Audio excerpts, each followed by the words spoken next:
This is the Scorecard, where you score the latest sports news and in-depth views. I'm Anton Roxas. On the Scorecard tonight, Alas Pilipinas men fight with heart but bow out of ABC Nations Cup. Freddy Gonzalez steps down, ends impactful run as PFF National Teams Director. Bianca Bustamante joins Cupra KIRO, set to make mark as Formula E development driver. In MLB, Yankees end scoreless streak, but costly error seals 6th straight loss to Angels 3-2. In the NBA, the Lakers sold in stunning $10 billion deal, smashes U.S. sports records. And joining us in the studio is Viloria to talk about how Pinoys are shaping the esports landscape. All the headlines and more. Don't miss the Scorecard tonight, the 19th of June. Now, here's our roundup. Alas Pilipinas gave it their all on the Asian stage, but their ABC Nations Cup journey in Manama, Bahrain ended after a heartbreaking loss. This time to Chinese Taipei.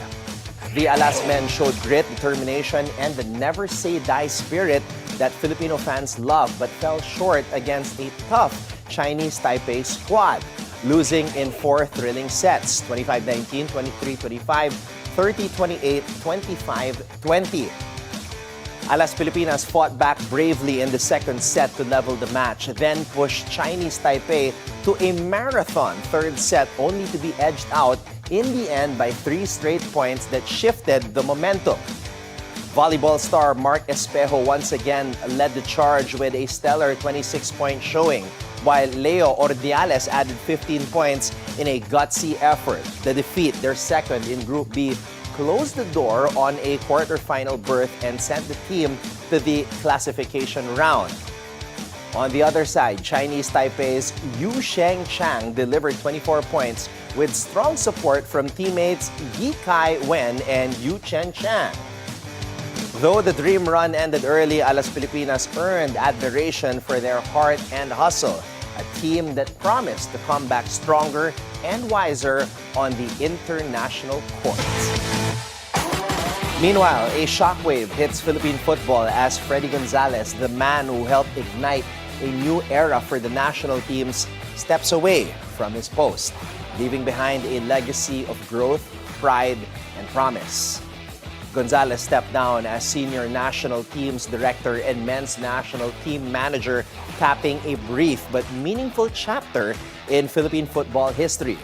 Gonzalez, who took the reins in January 2024, brought fresh energy and direction to both the men's and women's squads, pushing operational standards higher and helping shape a culture excellence. In a statement fraught with emotion, Gonzalez called it one of the biggest honors of his life, but said the time had come to pursue other personal and professional challenges, adding that he will be cheering from the sidelines and can't wait to see our teams become a force in Asia. Meanwhile, PFF President John Gutierrez thanked Gonzalez for his dedication, saying the federation remains committed to building on the foundation he laid down. And as the search for new leadership begins, the momentum continues, the dream lives on, and the journey of Philippine football charges forward. In case you missed it, Broadway queen Lea Salonga left fans in awe with her heartfelt rendition of the U.S. national anthem at the Yankee Stadium, proving once again that her voice transcends stages and borders. It was a magical moment as Lea Salonga, the pride of the Philippines, graced the field and sang the Star-Spangled Banner.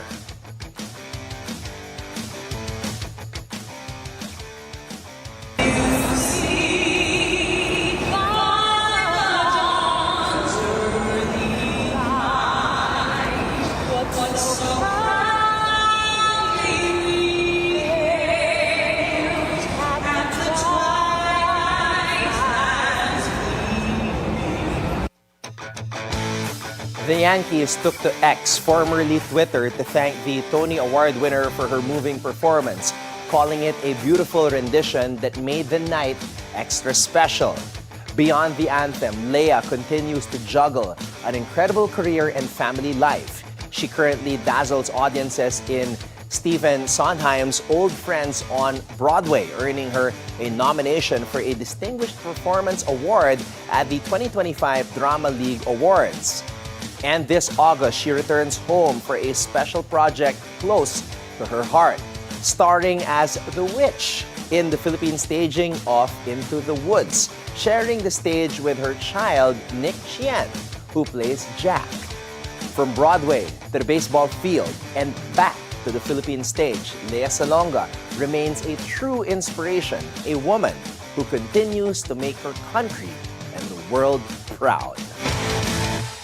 Meanwhile, the drought is over, but the heartbreak continues. The Yankees finally found the scoreboard, only to see a crucial late-inning mistake doom them to a 6th straight loss against the Angels. After 30 agonizing scoreless innings, Yankee Stadium finally had something to cheer about as Jazz Chisholm Jr. blasted a solo homer to snap the slump. And moments later, Cody Bellinger gave the Bronx Bombers their first lead in 51 innings with a solo shot of his own. But just when it felt like the Yankees might turn the corner, heartache struck. With the game tied 2-2 in the 8th, Anthony Volpe misfired on a tough ground ball, a throwing error that allowed the go-ahead run to score and sealed a 3-2 defeat to the Los Angeles Angels. Ryan Yarbrough delivered a gritty start, fanning 8 batters over 5.1 innings despite giving up 2 solo homers. The bullpen battled but couldn't keep the Angels off the board in the late innings. The Yankees had chances with Jason Dominguez, Austin Wells, and Paul Goldschmidt reaching base late, but the big hit never came. As the losing streak hits 6, Yankee fans are left hoping that their team can find both offense and luck in the next outing. The Bronx is restless and the clock is ticking. Moving on to the NBA, a new era begins as the Los Angeles Lakers are sold in a blockbuster $10 billion deal, cementing their status as the most valuable sports franchise in U.S. history. It was a move that ends the Buss family's iconic 46-year reign over the purple and gold. Billionaire Mark Walter, who already holds a minority stake, is set to take control, bringing with him a proven track record of championship success through TWG Global. Jeannie Buss will stay on as governor, but the torch has officially been passed as Walter prepares to build on a legacy of 17 titles, including the glory days of Magic Johnson, Kobe Bryant, and LeBron James. Magic Johnson himself weighed in, calling Walter the best choice to protect and grow the Laker brand, pointing to his winning formula with the Dodgers and his unwavering commitment to excellence.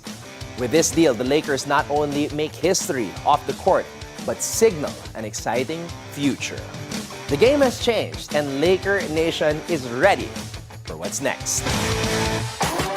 For the first time since March 10, the Indiana Pacers have lost back-to-back games after taking another L from the Oklahoma City Thunder in Game 5 of the 2025 NBA Finals. The score was 120-109 in favor of OKC, who got a combined 71 points from their dynamic duo of Shai Gilgeous-Alexander and Jalen Williams. Tinatawag silang Batman and Robin ngayon.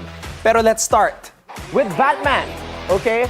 With his 31-point performance in Game 5, Shai Gilgeous-Alexander has entered elite territory as he has tied the late great Kobe Bryant with 15 30-point games in a single postseason.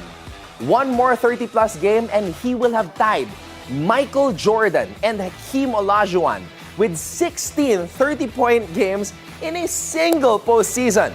That's legendary company right there. Isipin mo, kasama mo si MJ, si Kobe, at si Hakeem Olajuwon. Alright, look at this. SGA, kasama na itong tatlong to. Grabe. Okay, let me show you another one para mas lalo pa nating ma-emphasize how historic SGA's playoff run has been. Ngayon, sa mga hindi pa bilib kay SGA, aminado ako na dati, oras na para tanggapin ang katotohanan. Legit itong batang to, okay? At the age of 26, turning 27 on July 12, Shai Gilgeous-Alexander has already etched his name in the record books. And if he goes on to win the championship, he will surely go down in history as one of the greatest ever when it is all said and done. Now, puntahan natin yung kanyang Robin. After his 40-point explosion in Game 5, the conversation going on around the world is that Jalen Williams might be the best number 2 in the NBA. Well, let's see how he and his partner in crime are doing as compared to the other great tandems that we have seen in the past 5 NBA Finals. Look at this, SGA, J-Dub, Boston Celtics, the 2 Js, Denver Nuggets, Jokic and Jamal Murray, Golden State Warriors noong 2022, Curry and Wiggins, Giannis and Middleton, LeBron James and Anthony Davis. It is only the Greek Freak and Chris Middleton who have a higher combined total as compared to SGA and J-Dub. And that's as of right now. As of right now, hindi pa tapos yung finals. We will see how this list looks when the series is officially over. It could end tomorrow, it could end in a Game 7. Abangan natin yan. Now, as we look ahead to Game 6, history is not smiling in Indiana's favor, but they will have home court. The Thunder, OKC are 6.5 favorites to win in this potential championship clinching contest. Kaya naman, ang tanong natin dito, may comeback pa ba itong Pacers? O tatapusin na ba ito ng Oklahoma City? Abangan natin yan bukas. And now here's your daily dose of sports lingo. Do you know what F1 drivers really mean when they say they're pushing on the radio? In Formula 1, when a driver says, I'm pushing or I'm really pushing, it means they are going flat out, maximizing the car's performance to the limit, taking every risk to gain lap time or catch a rival. Pushing is often heard in high-stakes moments, like when a driver is trying to chase down the leader, defend a position, or make a crucial qualifying lap, often at the edge of losing control. Pushing can lead to glory, but also to make mistakes like lockups, running wide, or tire degradation.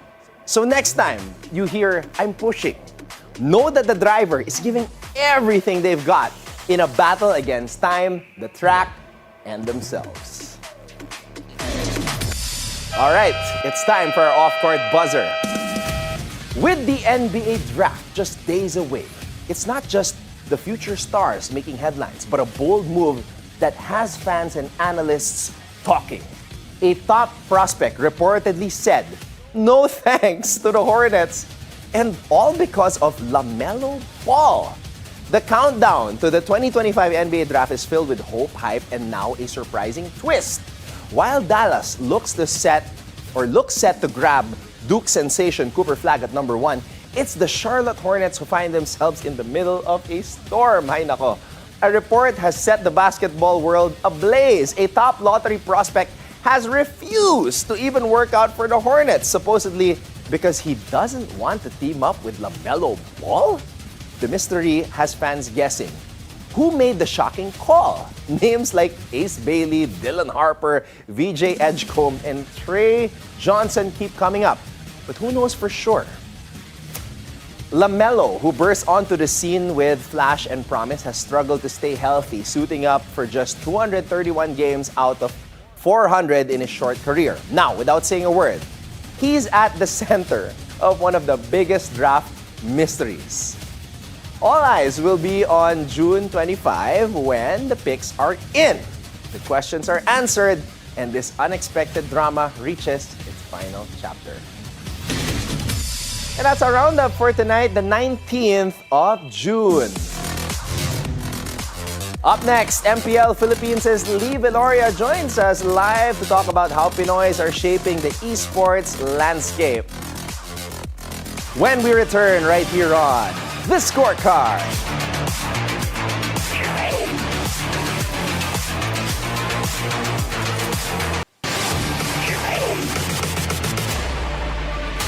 Welcome back to The Scorecard. With the onset of the digital age came the rise of a new breed of athletes.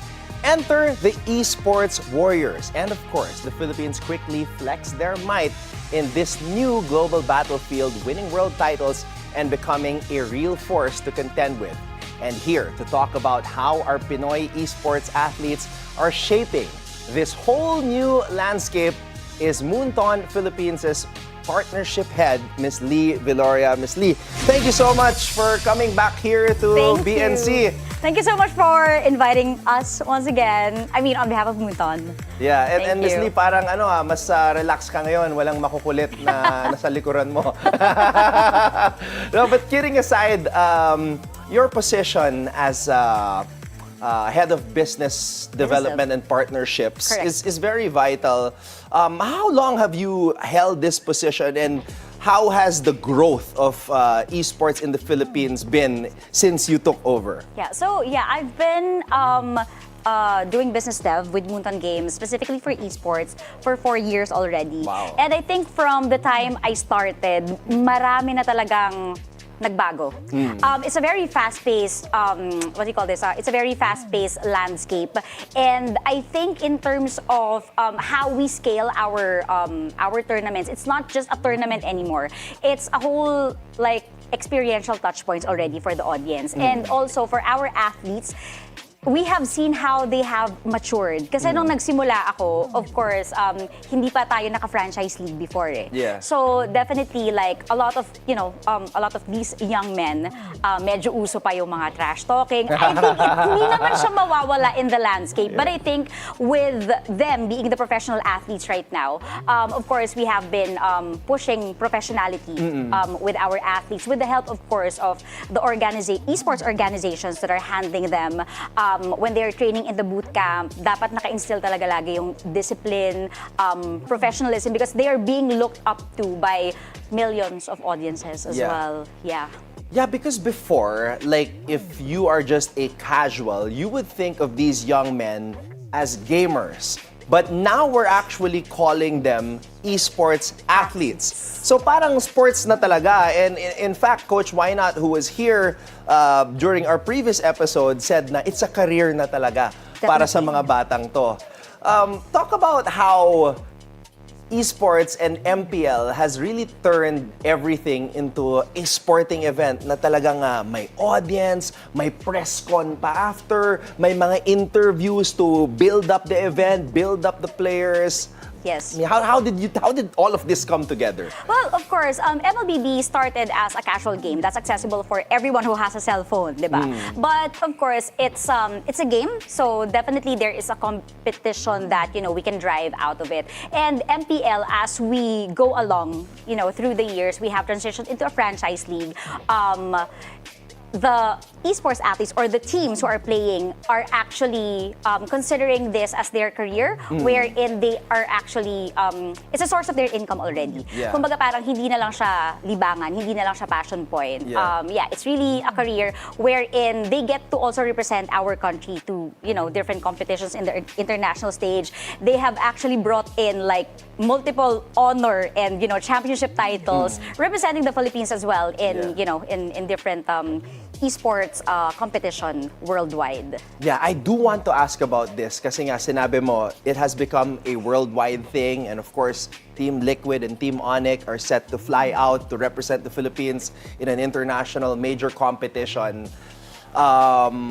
So, I guess my question is, bakit usong-uso at bakit in-embrace ng Pilipinas itong larong to. And it's more popular here in this part of the world as compared to, let's say, North America. Number one, I think because of its accessibility. Definitely, as I said earlier, if you have a cell phone, kung meron kang internet, it's something that you can play amongst your peers. But nagiging bonding activity na rin siya ng families. And I think in terms of, scaling it, we are also being played already in, different campus competitions as well. So hindi na siya yung parang kayo-kayo lang na magkakaibigan yung naglalaro. And I think also in terms of growth, in terms of embracing it talaga, one of the best metrics that we have, this is not business related or not sports related. One of the key things that, proves that we are growing is that when we see parents of these athletes sitting in front. Yeah. Because imagine if you're a young, if you're a young man and you found your passion here, you realize that you're good at this, right? It's hard if you have to negotiate your dream to your parent, diba? So, kumbaga kapag nakakita kami na ito yung mga magulang, pumupunta na, nanonood na, sinusuportahan na yung mga anak nila, and yung belief nila sa mga anak nila na parang, okay, I'm gonna support my child to where he's good at, and maybe, mas comfortable sila to do their best because hindi na nila kailangan makipag-negotiate or itago sa parent nila na parang, okay, I'm gonna play the game. Tapos yung academics ko, ibabalance ko naman po. Things like that. Yeah. Yeah, I mean, karamihan sa mga players na nakausap ko, one of my questions to them was always, paano mo naman sinabihan yung mga parents mo na, Mapa, ito na yung papasukin ko na trabaho and everything. Nung una daw, they were a little bit reluctant to allow their child to do it. But then when they saw the prize money, it was like, okay, may ano pala dito, may potential pala dito. Correct. So, talking about that, syempre yung earnings, Yes. potential to earn a lot.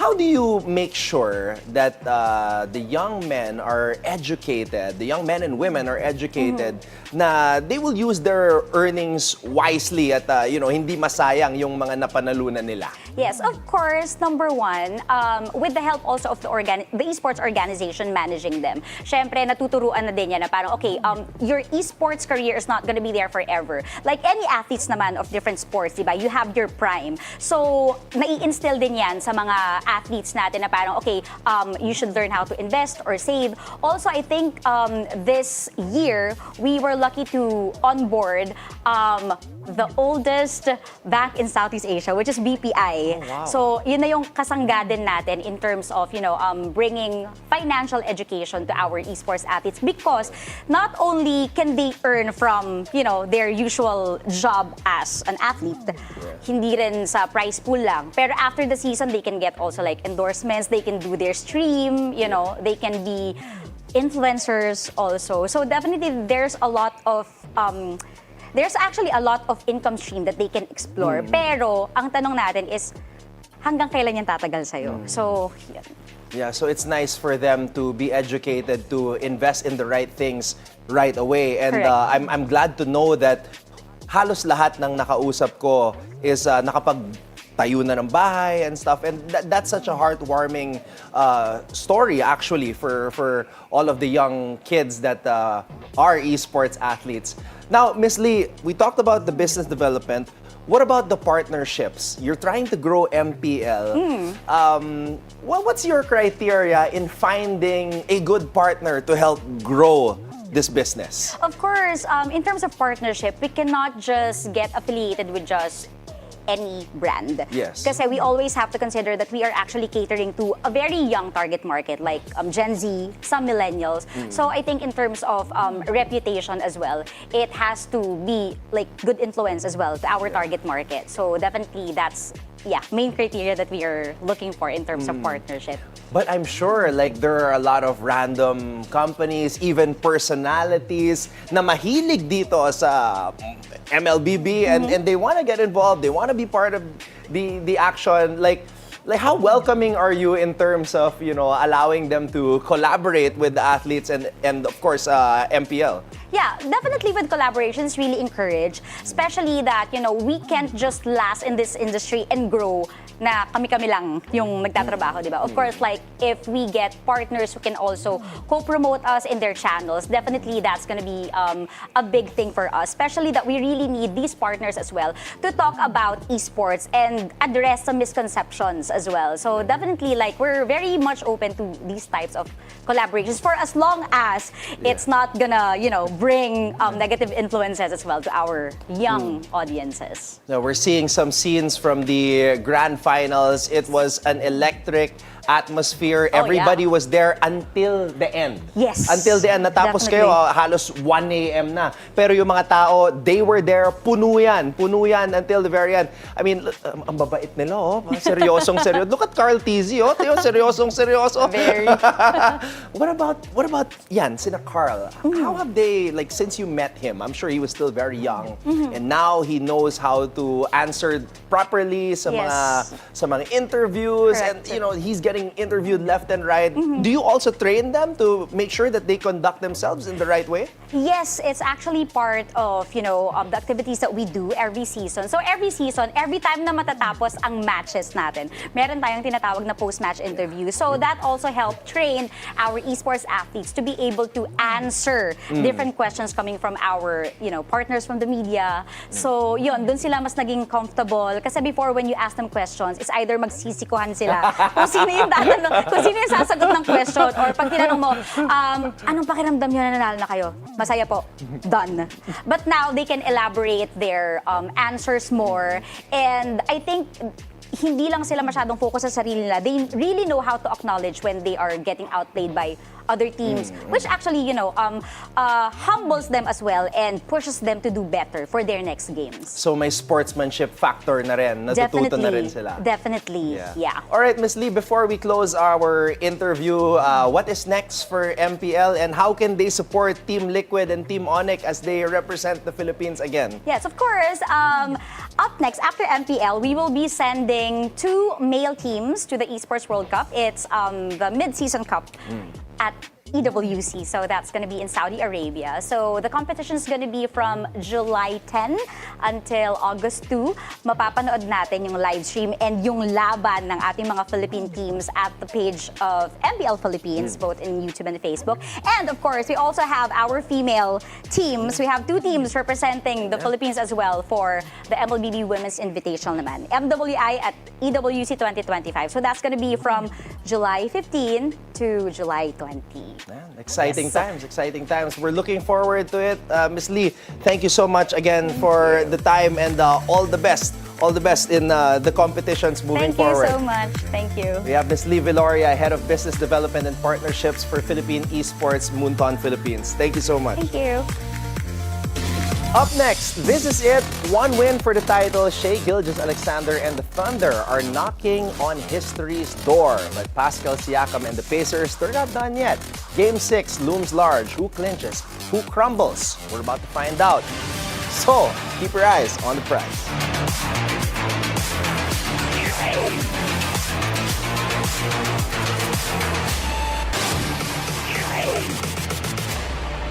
Welcome back to the Scorecard. It's time to keep your eyes on the prize. 1 win. Sana lang! Sana lang! That's all Oklahoma City needs.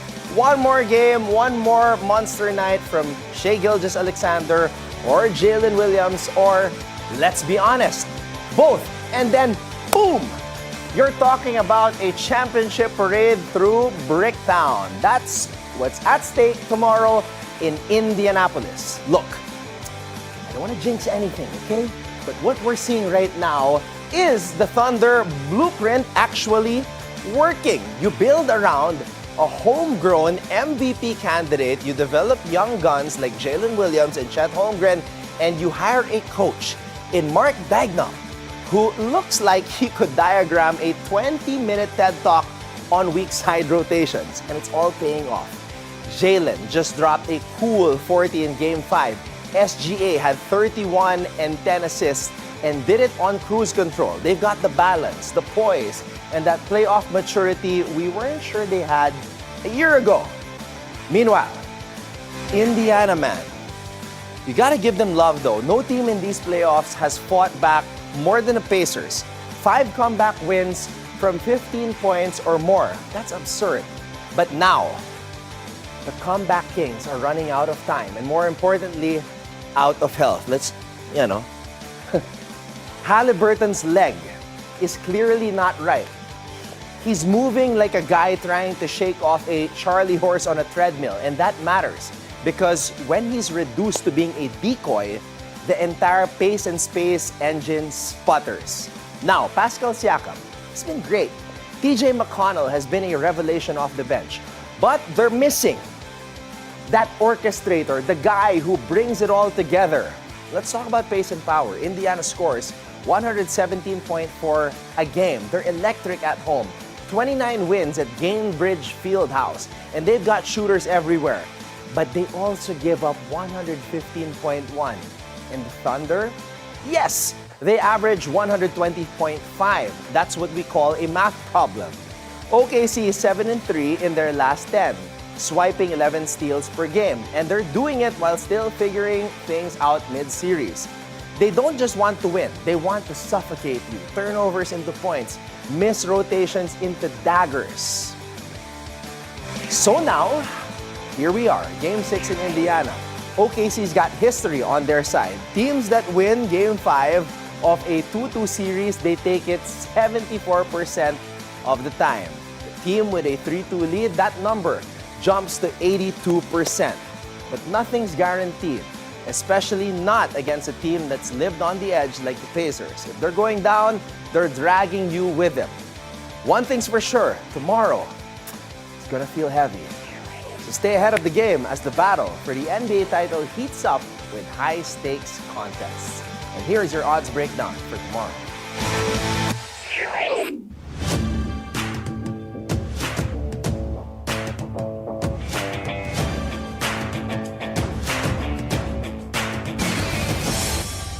And that's a wrap on our finals preview. One team's on the brink of glory, the others fighting to stay alive. The stage is set, the real pressure is in and real. So tune in, lock in, and keep your eyes on the prize. Before we go, think on this. From a 4-time Olympic gold medalist, 3-time WNBA MVP, and the first player to dunk in a WNBA game, Lisa Leslie once said, "Believe in yourself and all that you are. Know that there is something inside you that's greater than any obstacle." And with that, thank you for joining us tonight. We'll see you tomorrow on The Scorecard, where sports is our business and business is our sport on the Bilyonaryo News Channel. This has been Anton Roxas. Have a blessed evening, everybody. Good night.